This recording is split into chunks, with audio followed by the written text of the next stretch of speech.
Hi, welcome to the Healing Temple. I'm Tracy Endar, Aloha, your guide to holistic health.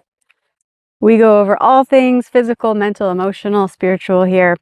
Today we're going to focus on something that much of the world loves to enjoy.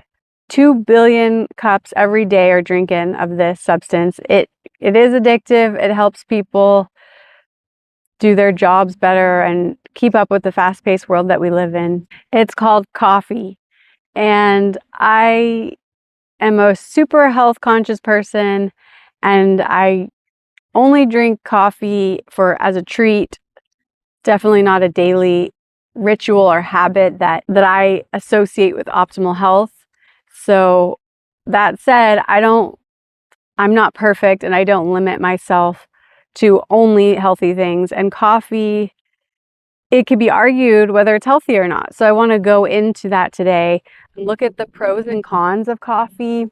And also, if you're going to drink coffee, what to be mindful of and how to optimize your coffee intake so that it's the healthiest version possible. I'll share with you my favorite insights about coffee. So yeah, coffee, what is it? It's a red bean that grows on the coffee plant, and peel the skin off and then ferment it, or they just ferment it right away and then they dry it, and you're left with this green bean or seed, basically. And then people roast it. They essentially cook it or heat it, and it turns black. And then after that, it's ground and then put with hot water usually, and then you can drink it. I lived in Hawaii for 8 years, so I saw a lot of processing of coffee, and I drank a little of it. I'm already a very mentally stimulated person and energized person, so I don't need coffee to function like maybe some people do. I enjoy it though. I enjoy the feeling it gives me. I enjoy the focus. I enjoy the grounding. I enjoy the taste. To me, it's like a drug. And it's a drug that's obviously legal, but it's powerful, and it's not something to be abused, and it is addictive. So being mindful that we want to have control over, our habits, what we put into our body. We don't really want to rely on something and be grumpy if we don't have it. That's a sign that it's probably not the best habit to have. So coffee comes with its downsides and upsides. I just spoke a lot of the upsides, the taste, the feeling. One downside of the addictive quality. More downsides include it stains your teeth, it depletes your nutrients, it creates cortisol in the body, so it taxes your adrenal system. And it also can dysregulate your nervous system. It can dry you out because coffee is bitter. It has a drying effect. And that drying is systemic. It'll dry all of your tissues out, and it can lead to things like wrinkles because your skin's not as hydrated. And it can also disrupt the microbiome a bit by killing beneficial bacteria. And then some of the other upsides of it are, for me, it's an appetite suppressant. So sometimes it helps if I don't want to overeat, as like someone who's recovering from a food addiction kind of energy. It is bitter, so the bitter quality is medicinal. It kind of helps the liver process things just like a dandelion root would. Other negative things about it are that it's acidic, and it can increase stress hormones like cortisol, and it can deplete your natural energy as like a crash after the up. Then you have a down. For women, it can lead to menstrual cramps because of how it's affecting your hormones. So we just went over a lot of positives and negatives that have to do with coffee. Now, how do we decide? How do we control our habits and addictions, and also live a life that's at a pace that feels good to us, and also intake foods that don't deplete us or don't mess up our nervous system. How do we reconcile all these pros and cons? So I'll tell you what I do and how I approach that. So first of all, if I notice that I'm wanting it every day, I'll just say consciously, take a break, and I'm not going to have it today. I'm going to rest. Or you could alternate. There's another product called Zero In that is like coffee, but it's not, and I'll link that below. And you can take that instead of coffee. Like, say you're worried about the dehydrating effects or the teeth staining effects or the microbiome effects. The Zero In capsule won't produce those things, but it also give you the same effect as coffee, which is focus and energy.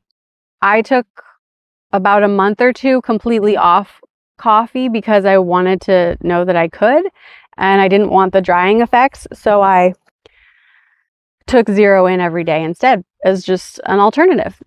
So know your alternatives, know what can work instead. Also, knowing about the process of making coffee and choosing which one is most supportive. There's espresso, there's drip coffee, there's cold brew coffee. Now, I noticed that a lot of people drink espresso and drip coffee, and I noticed that cold brew is becoming more popular.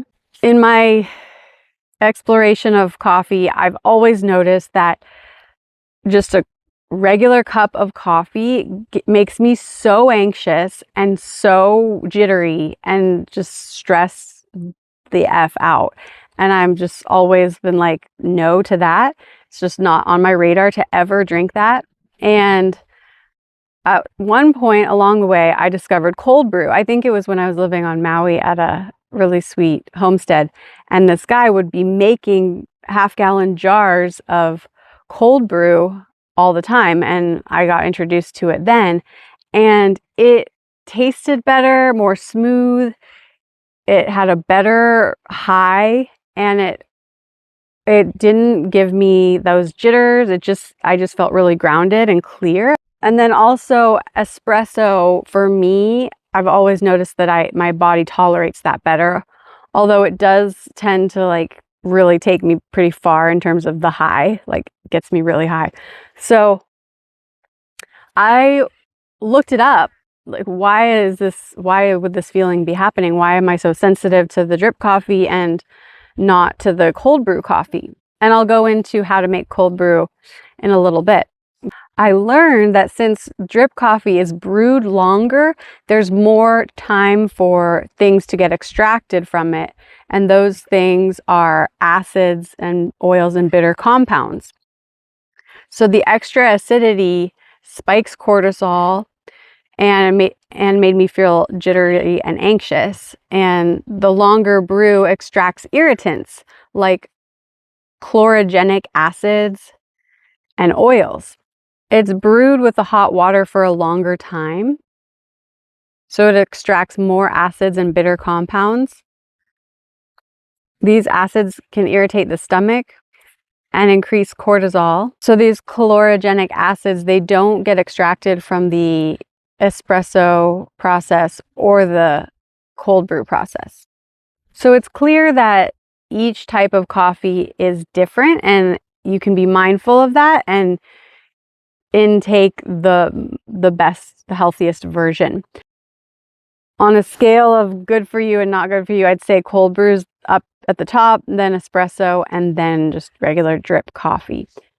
So two things that I want to highlight with coffee is, one, coffee is a fermented bean. It comes from fermenting a bean as the first process, or a seed, whatever you want to call it. And that fermentation process actually can attract a lot of different molds and bacteria. So a lot of coffee on the market is riddled with these extra substances, molds and bacteria. Some people, like me, are really sensitive to molds and bacteria. They might have an overgrowth or an undergrowth of the right molds and bacteria in the body, and so the coffee can aggravate that or change it. So it's important to be mindful of that. And it turns out that I recently partnered with a company who makes the cleanest coffee on earth, and it's called Rom Roast, and it's her single source 100% Arabic coffee from Guatemala, fair trade of course, and they have a patent on their cleaning process. So they actually strip all the extra molds and bacteria, fungi and pesticides from the coffee, so it's super, super clean. And it not only is it super clean, it smells and tastes amazing. And the way they roast it is not too roasted to where it's burnt. So if you notice, you go to Starbucks and you will probably taste burnt coffee. But if you have something that's more quality, it's going to be really way more delicious. So Rom Roast is made by the Root Brands, and they donate 25% of every bag of coffee sold to my nonprofit, Springboard Connectivity, and you can check out more about that in the description. And if I'm just gonna get cold brew from a store because I have no time to make it, my favorite brand is the Chameleon brand.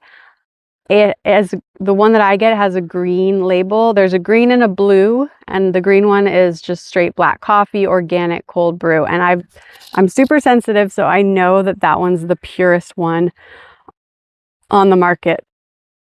I guess a runner-up could be the blue bottle one, but I don't love how that one tastes. I really like how the Chameleon one tastes. And so I really want to encourage you to explore cold brew coffee and also just make it yourself and see how easy it is to make and store. So you don't have to make your coffee every morning. You can just make it once a week, basically. So I'm just going to verbalize it to you because I don't have all these fancy props and video shoots. You want to get a quart jar or a half-gallon jar, ball jar, and you want to fill the jar with about 1 cup to 2 cups of coffee grounds. You can look up the ratios online, but it's not really particular or specific. It can be whatever you can, because afterwards you can water it down if you want. So after you put the grounds in the jar, then you cover it with water, your favorite filtered water, and then you're going to turn the cap on tight and put it outside in the sun for 12 to 24 hours. I would do 24 because the sun's not always out, so you can, and the sun is what activates it. So I'd say 24 hours, put it out so the sun is hitting it when the sun's out as much as possible, and maybe go and shake it every now and then. And then once that 24 hours is over, you strain out the grounds, and you'll have just a bunch of black liquid, and that's your cold brew coffee. It's as easy as that. Now you can reheat it if you want to drink it hot. It's still cold brew coffee, or you can have it cold with milk. I love to have it cold with raw milk and cream and this vanilla stevia drops. I'll link the stevia drops below because there's zero glycemic, so they're good for people recovering from sugar addiction, or just, they're the best. It's the best way to sweeten. If I was able to eat sugar right now, I'd probably do honey, raw honey in the cold, and maybe maple syrup or something in the hot version. So that's it. That's your cold brew coffee, and it can be as strong or not strong as you want. You can pour 1/2 cup, 1/4 cup, or a full cup and just add a little milk. It can be whatever ratios you want. And so it's less acidic, it's smoother in taste, and it's just gentler on the system, the whole system. So I believe that many substances that aren't totally pure, they can be a beautiful ritual. They have to be done just occasionally and mindfully and cleanly. I want to just highlight though that if you're on a healing journey, you probably don't want to have coffee in your system or caffeine. You really want your nervous system to be as down-regulated as possible. You want to be in rest and digest state as often as possible so your body can focus on healing. So that's what I've been doing for many years now. And yes, I'll have my favorite treat once in a while or a few times a month, because I know that I can't deprive myself so much of everything, and I need to still enjoy myself. And